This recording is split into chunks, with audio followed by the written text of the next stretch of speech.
What's going on, YouTubers? It's the Natural Born Driller. Welcome everyone to WWE SmackDown Review, the show from January 22nd, 2019. They were at Wichita, Kansas. I don't know how you pronounce that place, but whatever. But they were in Kansas. Tom Phillips, Byron Saxton, and Corey Graves on commentary. So let's get right to the show. This was the Go Home Show edition for SmackDown, where it pertains to going to the Royal Rumble 2019. Becky Lynch comes out, and she talks about how she's the man again. But she talks about how she wants to main event WrestleMania. She wants to, to get that opportunity. And the only way to do it is go to the journey of the Royal Rumble by facing Asuka. To be here for the title. Asuka comes out, confronts Becky Lynch. So she talks to her in Japanese, and then Charlotte Flair comes out of nowhere to cut a promo. Now, I thought the promo from here was decent, and that's rare for me to say that, because Charlotte Flair's promos is always her fucking horrendous and cringe. But basically, she talks about how she wants to win the Royal Rumble for the women's, and if she chooses either Sasha Banks, Ronda Rousey, where it pertains to the Roman title, based on how the match is going to transpire for Royal Rumble, or either Asuka or Becky Lynch, where it pertains to going to WrestleMania, for the SmackDown Women's title. And she brings up Asuka, how she beat her at WrestleMania, and blah blah blah. Fuck you. That's my answer to Charlotte Flair's promo from there. Fuck you.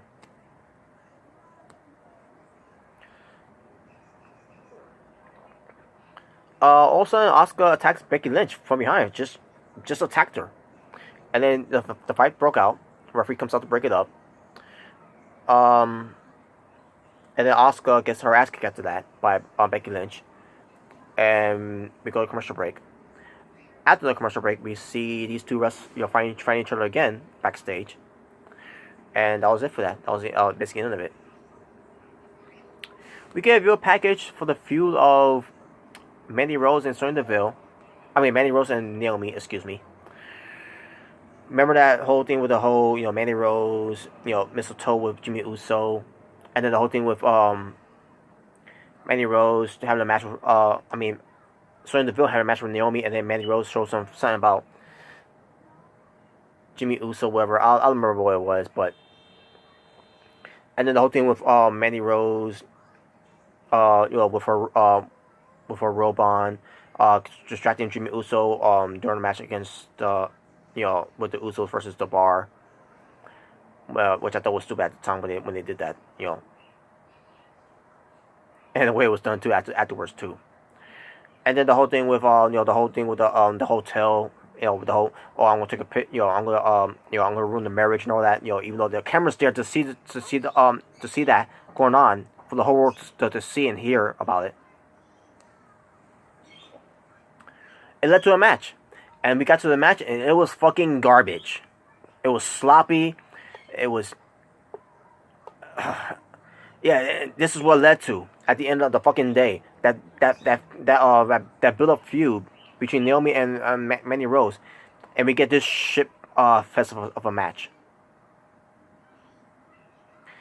And then make it matters worse, and by the way, Sonya Deville was at ringside for Mandy Rose, but still, so Mandy Rose, basically Sonya Deville distracts Naomi.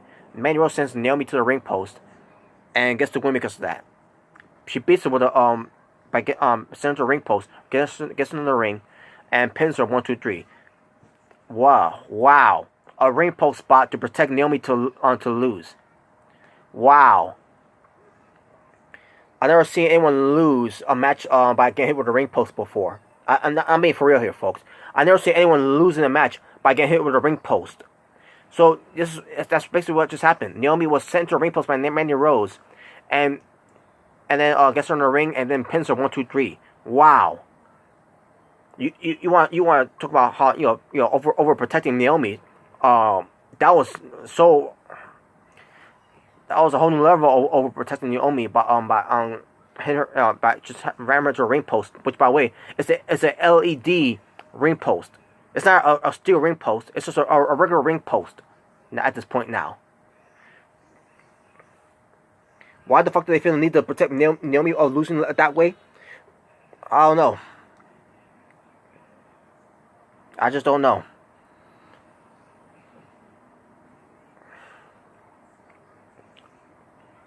And then Jimmy also comes out to consult with his wife. Whatever. Hopefully and yeah, that's nothing too. Naomi, at the end of the day, she's trying to get back at Mandy Rose for trying to get with Jimmy Uso and trying to ruin her life, trying to sabotage the marriage and all that, and she loses. She loses, and she loses in a protective way, and on top of that, the match was fucking garbage.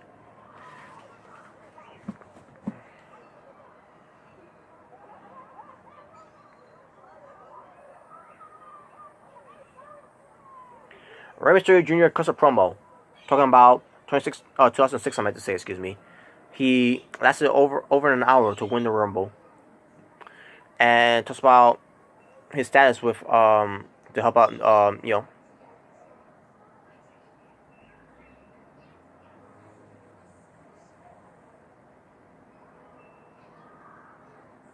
Oh, and he talks about and how his status will for the will and speed to help him, to win again for the Rumble. And they talk about his match against Andrade on this, about the match that he had was historical, and then and then he talk about how he was gonna respect him for that too and all, but then the whole thing how he's a cheap shot to a shortcut to win the match too because of Selena Vega, and he announces that Selena Vega has been banned from ringside, so they can have their match. This time it's 2 or 3 falls, where it's gonna be all about respect. It was a good promo, by the way. Very good promo from Rey Mysterio Jr.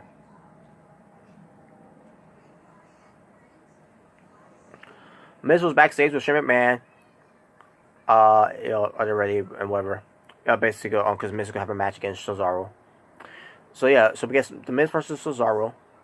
Shane McMahon's at ringside for the Miz, and Sheamus is at ringside for Cesaro. Match itself, it was okay. Miz was just he was having an off night, and I thought he was just trash on this night. And Cesaro wins because of the distraction was caused by Sheamus, and also an attack by Sheamus to the Miz.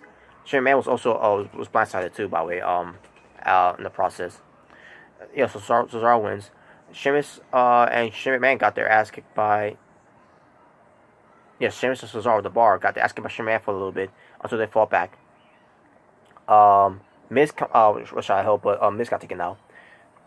And basically, Cesaro and Sheamus takes out Shane McMahon and the Miz covers up Shane McMahon to protect him, and also the Miz was put on the table. Oh, yeah, also Shane McMahon was trying to go for the leap of faith elbow to Sheamus. I believe it was Sheamus or it was Cesaro, I meant to say, and Sheamus ends up saving Cesaro. And then again, and so yeah, back to the particular spot. Miz was put on the table. Shane McMahon was picked up by the bar.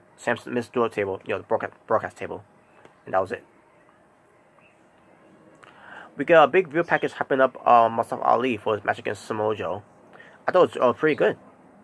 Talk about him being a former police officer, and talk about how Samoa Joe or what he did and everything. I thought it was pretty good. And guess what? It had nothing to do with Mustafa Ali mentioning the word heart. Just saying. Vince McMahon is in charge of the face-off between AJ Styles and WWE Champion Daniel Bryan. So Vince McMahon's in the ring. He introduces AJ Styles, and then he introduces Daniel Bryan.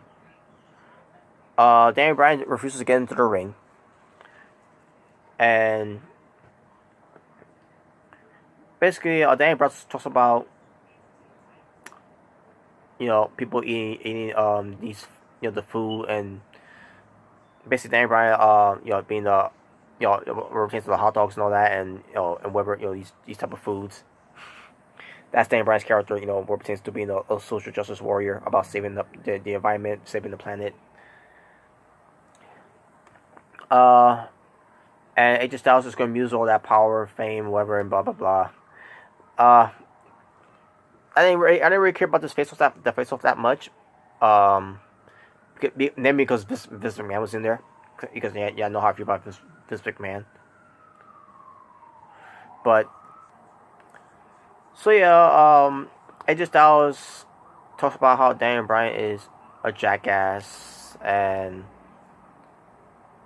he tells basically he wants him to get in the ring, and but Daniel Bryan is afraid to do so.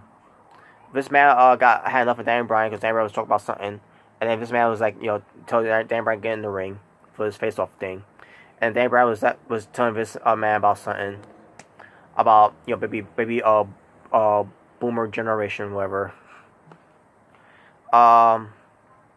This man had enough again. He's like get in the ring, or for this face off thing. And AJ Styles like, you know what? Hold it, Vince. Who said we had to be in the ring to do this face off thing? So AJ Styles go out to Dan Bryan, and they start fighting. AJ Styles try to go for the phenomenal forearm on Dan Bryan in the ring, but Dan Bryan uses Vince McMahon as a human shield, which by the way I wish AJ Styles would never pull back. I wish he would have hit Vince McMahon with the phenomenal forearm. But then AJ Styles was being a good guy, he was he didn't want to do it. He decided to just not hit Vince McMahon this time. But Dan Bryan ends up laying out AJ Styles with the running knee. The running flying knee, And then there you go. Dan Bryan stands tall to end this end this face off. I hope that doesn't mean he's losing that belt. But I'll get to more of that. I'll talk more about that when I do the preview. R-Truth and Carmella backstage talking about how they're going to be in number 30 of their own respective Rumble. And R-Truth says that he could go after Denver or AJ Styles. And then Carmella says, what about Brock Lesnar? Basically, Carmella's saying that, like Finn Balor's not going to win. So they can photograph that Finn Balor ain't going to win against Brock Lesnar there, Carmella. That was terrible on her part, though. She should have said, well, what about if you want to choose either Brock Lesnar or Finn Balor? But Archer's like, no, he's like, instead he wants to go after the Cruiserweight Championship.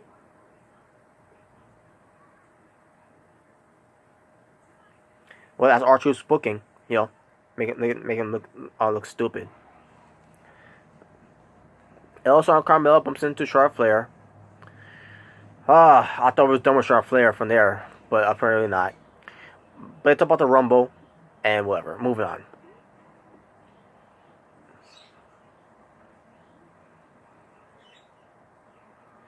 So we get Samoa Joe versus Mustafa Ali. Matches didn't last that long, which I wish it would have though, but they're running out of time. But Samoa Joe ends up winning the match by making Mustafa Ali tap out with the Coquille clutch.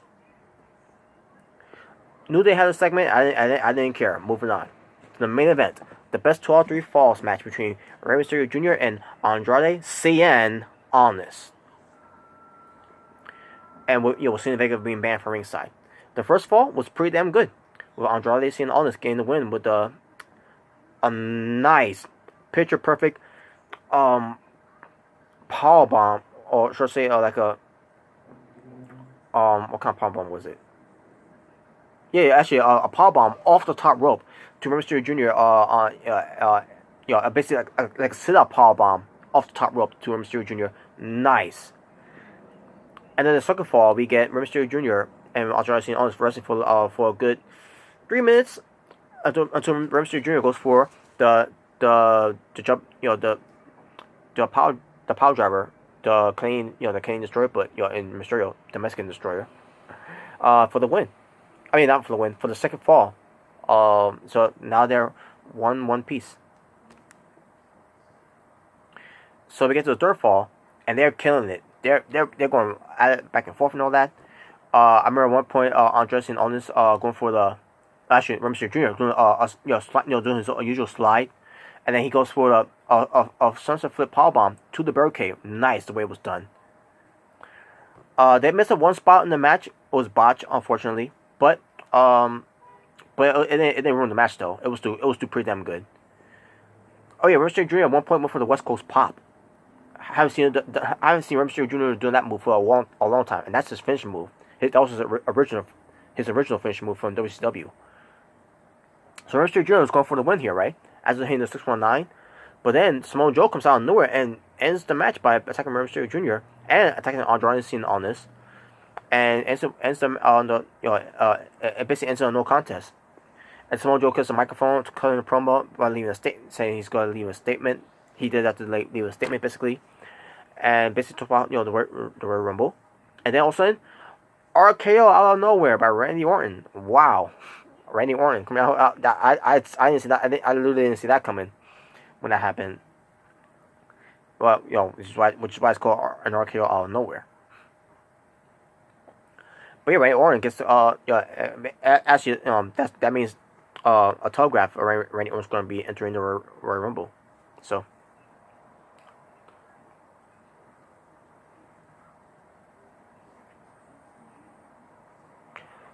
Okay.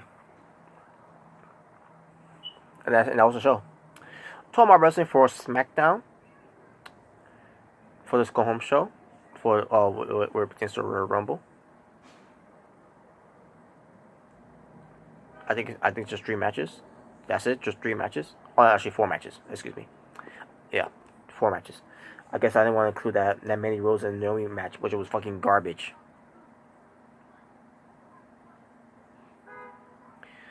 So my overall rating for the show, I'll give it a 5 out of 10. I thought it was alright, to say the least. So that being said, thank you all for watching.